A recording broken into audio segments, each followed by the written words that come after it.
Natalie Holzer ngaku ingin sekali melihat gerhana bulan meski sedang hamil.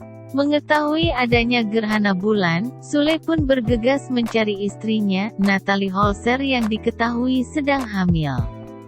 Menurut Sule, ada mitos tertentu bahwa orang hamil dilarang melihat gerhana bulan. Katanya kalau gerhana bulan kayak gini, orang hamil itu gak boleh lihat, takutnya dia keluar-keluar, ujar Sule. Sayang, kamu gak boleh keluar dulu ya.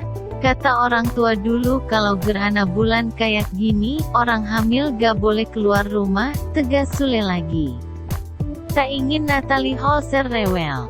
Sule mengancam akan mengikat sang istri jika tetap ngotot ingin melihat gerhana bulan.